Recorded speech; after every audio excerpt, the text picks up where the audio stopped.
Guilherme, você acredita naquela vocação da Rússia lá, da profecia lá de Fátima, que a Rússia, por não ter sido consagrada, ela virou um caos pro mundo e tal? Olha, deu muito Seria uma vocação da Rússia? Foi uma vocação. Sabe que fala uma coisa interessante. O milagre de Fátima, né, que é o maior milagre testemunhado do século XX. 50 mil pessoas, né? É um negócio absurdo. Em Portugal, minúsculo. 1917. Um jornal comunista falando o sol dançou. Uhum. Porque assim, uma coisa é o sol dançar. Outra Tinham coisa dois sóis, né? Outra coisa é 3 pastorzinhos analfabetos falaram: o sol vai dançar tal horário, 50 mil pessoas irem lá testemunhar, chegarem lá no dia, olharem para o céu e falar: cara, o sol está dançando agora nesse horário. Então, assim, isso é um outro patamar de. Tinha muito jornalista, né? Foi documentado. E a aparição fala dos segredos em ordem. Em primeiro lugar, a guerra vai vir pior do que essa que está acontecendo. Isso é 1917. Todo mundo está falando que foi a guerra para acabar com todas as guerras, vai vir uma pior. Segundo, a Rússia vai espalhar seus erros pelo mundo. E o terceiro segredo envolve a fragmentação da Europa e da fé em geral, a perda da fé, a crise geral de fé, né? E de autoridades, corrupção até de figuras da igreja e tal. Então, em ordem tem a ver com isso. Essa consagração da Rússia, ela foi infinitamente atrasada. A um ponto de que, na verdade, já está rolando, em grande parte, os acontecimentos, talvez, do terceiro segredo, quando os do segundo... Sim. As pessoas começaram a olhar o segundo nos acontecimentos do terceiro. A Rússia, ela tinha A Rússia ela é uma herdeira do Império Bizantino. Sim. Ela fala que ela é a terceira Roma, mas o problema dela ser a terceira Roma é que ela uniu a igreja ao Estado de uma maneira...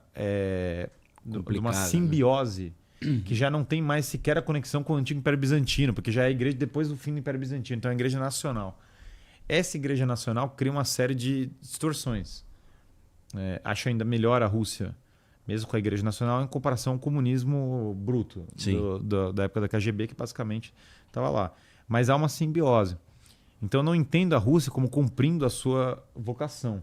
Entendi. No sentido real. Se você olhar a guerra da Ucrânia, já que já estamos chutando balde de tudo mesmo, a guerra da Ucrânia eu vejo como uma guerra muito complicada, porque você tem o Putin, que é um cara da KGB, e você tem o Zelensky, que é um cara financiado pelo George Soros, ligado ao globalismo ocidental, que é um ator. Sim. Essa é a briga. E aí eu olho para isso e falo, cara, que loucura. Você pega, por exemplo, a guerra Israel-Palestina. Muitos doadores do Partido Democrata Americano são Israel. Muitos militantes são Palestina. Então você está vendo uma guerra civil dentro do Partido Democrata e isso tendo repercussão num conflito do outro lado do mundo, que as pessoas que estão morrendo não tem nada a ver com o maluco progressista se matando nos Estados Unidos. Sim. Sobre esse negócio. Então, hoje, essas guerras modernas, elas têm um alto grau de artificialidade. A Rússia não é a campeã da defesa da salvação do Ocidente. Então, é por isso que eu levantei esse assunto. Desculpa te interromper, Guilherme. Porque uma boa parcela da população mundial está vendo no Putin essa defesa do cristianismo. E falando, ele é o remanescente, ele é o último conservador, ele é o último cristão, ele vai recristianizar o mundo. Mais uma vez, eu acho que isso aí é uma estratégia de propaganda que eles estão colocando junto com o Alexander Dugin, que é o mentor intelectual dele. E eu acho que a proximidade que o Putin tem com o Trump, e uma certa amizade ali que eles não confessam, né? Eu acho que isso aí está abrindo um cenário para Trump e Putin aparecerem nesse mundo aí para 2025 para frente como os restauradores do cristianismo, mas tudo uma grande fachada. Por isso que eu levantei esse tema.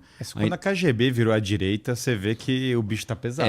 Que o mundo não é para principiantes mal. Então, como é que você inverte o negócio? Primeiro a gente mata quanto você virou de esquerda também para a KGB ser o grande paradigma da direita. Cara, exatamente. Diz menos sobre a KGB do que diz sobre nós, entendeu? Sim. Aí eu olho um cenário desse, eu falo, cara, é um cenário meio escatológico. Porque esses caras estão se colocando como falsos messias. O partido mais à direita do Brasil é o PCO, né? Sim. Nesse momento. Essa é a loucura que a gente está... O discurso tá todo embaralhado, né? Não, porque é isso, cara. Porque a gente foi tão para a esquerda, novamente, que a KGB tá parecendo... É isso aí, você pegar o comunismo old school, os caras estão parecendo direita, porque a gente enlouqueceu. Eu não acho que o Putin é a salvação do Ocidente. Não, e muita eu gente acho que falando... essas guerras modernas são artificiais. E eu acho que isso daí, cara, as pessoas... As guerras vão voltar forte agora. Sim. Acho que só vai crescer. Não tô Outras guerras. Claro. A Pax Americana já era. O detalhe que eu acredita vejo mais aqui nisso. é que, aí puxando escatologia bíblica, né, cristianismo e tal, muita gente não percebe que o anticristo, quando a gente imagina o anti, né, essa preposição grega, a gente imagina automaticamente o cara que é contrário a Cristo. Aham. Mas também pode ser considerado um substituto, uma falsa Um versão. pseudo-Cristo, né? Um pseudo-Cristo. pseudo-Cristo. Né? Um falso Cristo no sentido de uma versão parecida, porém falsificada. Então, essa guinada para a direita no mundo e esse renascimento dessa defesa do cristianismo, por essas figuras, eu vejo como altamente perigoso, porque parece um protótipo de falsos cristos. Porque ambos estão se colocando contra isso. Lá nos Estados Unidos, muitas pessoas estão falando, olha o Trump, o julgamento dele foi totalmente injusto. Ele foi julgado ali numa região que todo mundo era contra ele pediu para trocar e tal. Então é como se ele estivesse padecendo ali de uma paixão de Cristo. O calvário né? dele. Aí né? começa a aparecer um monte de pinturas e imagens dele crucificado, Trump crucificado e tal. Fudeu, né? Caralho. Entendeu? Só falta agora ele morrer e ressuscitar, que é o que muita gente está especulando que isso aconteça. Que ele sofra algum tipo de atentado, tome um tiro, não, sei cara. lá. E aí ele fica um tempo lá no hospital, depois volta e os caras, ressuscitou. Então pode parecer muito louco isso, mas esse discurso está sendo pregado. Rolou aqui no Brasil, né? É. O cara com o sobrenome era Messias. Então, né? esse discurso está sendo pregado por muitos grupos lá nos Estados Unidos. E, por outro lado, não só nos Estados Unidos, mas na Europa, muita gente está vendo o Putin como esse cara também, que está lutando contra os globalistas, está tentando proteger a Rússia da influência dessa agenda globalista e vai ser o restaurador do cristianismo. Isso... mas isso não vai rolar, isso aí É. é fake. Então, só para ficar de alerta para a galera sobre tudo isso que está Não, a acontecendo. ideia de que né? o Putin é um grande restaurador do cristianismo é uma ideia... É meio exótico. Não, né? o Putin é um cara, pelo menos... Exótico Ele é pra- o cara, pelo menos, pulso firme, assim, no sentido que o cara ajudou, É, o cara é porrada. testosterona. Testosterona é alto, que, sinceramente... Sim. Você fala, cara, como era bom no Ocidente ter uns líderes que fosse É. como o Putin. A única... Calma, porque o Putin invade lugares. Não tô falando no sentido da política pública, tô falando Na atitude. puramente. Entendi. Aqui eu tô mencionando zero políticas de qualquer tipo. Entendi. Tô falando só Modelos, né? O modelo de da... vida. Persona do Não, líder. não é nem sequer o modelo, só a aparência mesmo. Entendi. A aparência de, cara, vou ser o cara estoico aqui que vai segurar a parada. Só isso já ajudava o Ocidente. Porque o que tem de fraqueza comunicado pelos líderes do Ocidente, que só atrai agressividade, não está escrito. A galera parece fraca, a galera é fraca. Olha o Justin Trudeau versus o Putin. Olha o próprio Biden, né? Como é que quando você ia imaginar que você Olha ia o ter um Biden, presidente olha assim nos o Estados Macron, Unidos? Né? olha os líderes do Ocidente. Eles comunicam fraqueza. Sim. Tá certo o Putin de comunicar força. Eu não tô falando que isso aqui não é para defender. Putz, a internet Sim. é fogo. Porque qualquer coisa você fala que vai ter uma... o Guilherme disse que o Putin Sim. é um modelo, blá blá blá. Sim, não é sim. isso. Tô falando do frame. O frame do Ocidente é A fraco mensagem, hoje. né, que é A mensagem passada, é né? fraca. É. O Todo que mundo isso comunica fraqueza. Todo mundo transpira. comunica, cara, sou fraco. O Biden não tem idade para nada. Ele não tem idade nem para se aposentar, o Biden. Ele não tem idade para nada. Ele não tem idade para nenhuma item na vida. Ele tem que... É a única profissão ele é de outra dele, né? geração. O cara é político desde 30 anos de idade, né? Começou como senador já. Nem Então, sabe fazer outra parada. parece que é a missão dele mesmo. Outro dia até vi um vídeo engraçado dele jovem, o cara falando, você claramente não é corrupto, né? Senão o povo não teria te elegido, te colocado no poder. Aí ele fala assim, muito obrigado, fiquei lisonjeado, mas não bota minha mão no fogo porque que eu não sou corrupto não. Falei, caraca, esse cara, como é que ele manda isso, né? E a Europa indo ele falando que as guerras, né, podem aumentar, a Europa tá indo para um caminho muito estranho, né? Porque... Saiu um documento de um plano lá do exército alemão, de um estudo, em janeiro desse ano, no jornal Bild, que é o jornal mais importante lá da Alemanha. E o plano, essa análise de cenário, né? Não é um plano, é uma análise de cenário, o que pode acontecer em 2024. O Putin ia começar em fevereiro com um ataque cibernético contra a Europa, ele meio que fez isso. Depois, no meio do ano, julho, ele iria para cima das repúblicas bálticas, Estônia, Letônia e Lituânia. Aconteceu algo semelhante porque entre a Königsberg, que é um exclave da Rússia, e a Lituânia tem um rio. E ali eles têm boias, né, que eles colocam para os barcos não passarem para outro país sem querer.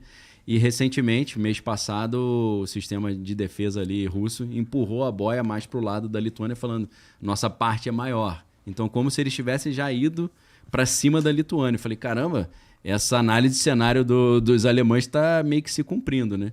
E aí eles projetam que depois das eleições americanas, 5 de novembro, o Putin ia aproveitar esse gap de poder aí entre a gestão atual e uma nova, talvez o Trump sendo eleito, e ele ia para cima da Europa com mais força. Então é um cenário de preocupação, né? A gente vê o líder da Sérvia falando que a guerra vai começar daqui a 4 meses, essa semana, a galera arrancou os cabelos, é um amigo do Putin.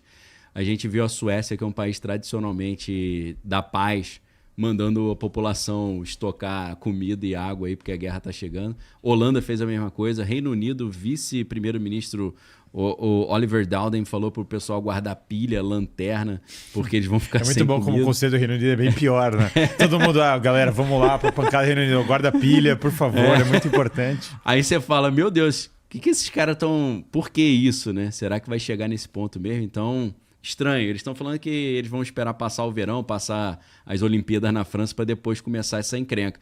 Aí uns pensam assim, cara... Nesse ponto é bom estar no Brasil, né? Nesse ponto é bom. Todo mundo... Brasil com todos os defeitos, pelo menos aqui ninguém tá... Com certeza. O Brasil é quase inofensivo. Com certeza. Nesse sentido, Estados Unidos é alvo, ignora. né? A Europa tá no olho do furacão. Tá ali, é perto, né, cara? É perto, é geograficamente perto. Aí o pessoal fala assim, cara, mas será que eles iam esperar a Olimpíada na França para começar uma guerra? Ué... As Olimpíadas de Inverno na China, em Pequim, o Putin foi lá, conversou com o Xi Jinping e logo depois ele partiu para cima da Ucrânia. Eles esperaram passar esse período, né? Então, estou vendo uma semelhança nesse sentido. Então, a gente olha esse cenário e você fala, caramba, será que realmente a gente vai ver uma guerra nessas proporções? Espero que esteja todo mundo enganado mesmo. Não, lógico. Pelo amor de Deus. O Jordan Peterson falando, precisamos de sacrifício, precisamos de uma resolução. Sim. Chegou uma hora que a esposa tem câncer. Como é que a esposa lida com Deram câncer? 6 meses de vida só para ela, né? O terço, ela fala, eu comecei a rezar o rosário. Ele Comecei a também rezar o bateu rosário. lá no fundo do poço também, né? Depressão, efeito adverso de medicamento ansiolítico Pensei que ele super fosse raro. parar. Pensei que ele fosse parar. Na verdade, o que aconteceu com ele foi que ele comeu um peixe lá no Canadá e isso teve uma reação alérgica. A reação alérgica fez ele ficar com insônia. Ele foi tomar remédio para insônia, ficou com efeito paradoxal e não conseguia dormir. Ficou aquela síndrome que a perna fica tremendo durante o sono. E aí começou a pandemia. Daqui a pouco ele estava no meio do Covid lá na Europa com pneumonia, todo quebrado, tentando achar uma cura. Aí ele viveu na prática o que ele ensinava, né, na academia, que ele pregava nas palestras, que é você chegar no fundo do poço e você ter que refletir qual é o sentido da vida, né? Olhando para a esposa ali desenganada, ele destruído.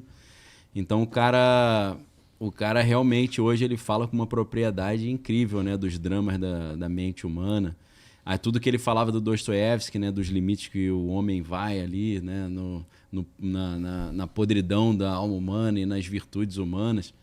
Hoje ele tem uma propriedade absurda para falar, né? Porque ele viveu isso na carne. Então, eu vejo Jordan Peterson hoje como uma espécie de C.S. Lewis do mundo contemporâneo, né? Porque teve a Segunda Guerra Mundial, aí o ser humano ficou desiludido com Deus, por exemplo. Como é que Deus permitiu ter uma guerra dessa, morrer tantos milhões de pessoas? E aí a BBC de Londres chamou o C.S. Lewis e falou, cara, você é um intelectual cristão aí, como é que você responde isso? Como é que Deus permitiu isso? Aí as palestras que ele foi dando, tentando explicar, viraram o livro Abolição do Homem. E ele falou, cara, isso é muito perigoso. Quando a gente esquece essas coisas, olha o que acontece. Foi o Nietzsche falando que Deus morreu, que agora é o super-homem, que o super-homem não tem limite, ele faz o que ele quiser. Foi isso que levou a Alemanha a estar do jeito que está, que ficou na década de 30 e 40. Então a gente tem que tomar muito cuidado, que a gente já sabe que quando o homem fica nessa desilusão de que cada um faz o que quiser, não tem moralidade, sempre termina em tirania e o fraco sofrendo o peso do Estado na cabeça. Então... É muito interessante. O Jordan Peterson, o último tour dele agora é nós que lutamos. We who wrestle with God, né? Que lutamos com Deus. E ele falou na palestra dele, cara, vão pra igreja. Tipo, esse nível de mudança assim, era inimaginável, era só Darwin. Uma coisa mais acadêmico, né? Um cara acadêmico. Que agora quer manter esse respeito. Não, eu sou da academia. Esse negócio de tema religioso, eu só estudo como sociologia da religião, a psicologia da religião. Pro cara chegar nesse ponto de falar isso é porque... ele realmente teve uma experiência marcante, impactante, né? E eu vejo ele como falou, vocês por conta uma própria luz não no vão conseguir. mundo, né? Não vai dar, cara. Como se fosse um luzeiro num mundo que tá sem sentido, indo pro caos, e tem uma luzinha ali de um cara que não só tem o conhecimento, mas tem uma retórica também apurada, né? E que é um fio de esperança para o mundo que está falando, e aí, cara, e agora? Tem certo e errado e tal? Aí ele, se as pessoas tiverem disposição de voltar no livro dele, Mapa do Significado, ou então se você quiser pegar um resumo, o livro Arrume o Seu Quarto, que é uma coletânea de artigos sobre Jordan Peterson, cara, você vai entender que a história mostra que quando o homem entra nessa de Deus não existe, tudo é permitido, sempre termina mal pra caramba. E é isso que ele está alertando. E é isso mais ou menos que o próprio livro do Apocalipse mostra, né? As pessoas falam, não, isso não existe e tal. De repente vem um Messias humano, que todo mundo endeusa ele, e ele usurpa o poder usando o apoio do próprio cristão. E é isso que a gente, como cristão, tem que tomar muito cuidado hoje. Essas plataformas que o cara... eu vim defender os cristãos, me apoia aí que eu te ajudo. Esse é um problema seríssimo, né? Que eu acho que tá acontecendo no mundo, porque a gente está vendo na Europa, nos Estados Unidos, uma guinada para a direita, uma guinada para o cristianismo, mas é uma guinada que vem com representantes assim meio aproveitadores, né? Meio usurpadores. Então, eu convido as pessoas, os cristãos, a ficarem de olho nessas propostas de não, eu sou amigo de vocês, vim aqui para ajudar a família, sou conservador. A gente tem que tomar muito cuidado, porque eu acho que é nesse momento de desespero que a gente acaba comprando gato por lebre. Vimos isso na Alemanha, na época da República de Weimar. A Alemanha perdeu a Primeira Guerra Mundial, ficou em caos financeiro, caos moral. Era uma vida totalmente sem regra. E aí o primeiro maluco que apareceu falando vamos voltar para a tradição, os caras bateram palma e falaram vai lá. E aí deu no que deu, né? E eu tô vendo algo muito semelhante acontecendo no mundo hoje. E aí fica essa ressalva. Vão com calma, entenda o que está acontecendo, vê se é isso mesmo, se não é uma jogada, se ele está querendo só usar os cristãos como degrau para chegar ao poder. Então, a gente precisa ficar de olho. E você que tá assistindo esse vídeo aqui no Talk Flow, dá pra você virar membro, cara, do Flow agora. É um botãozinho do lado do botão de se inscrever. A gente faz um programa semanal só pros membros. Olha! Então fique esperto aí. Se quiser virar membro, tá bem aqui do lado, é mó merreca, custa menos de R$8, irmão.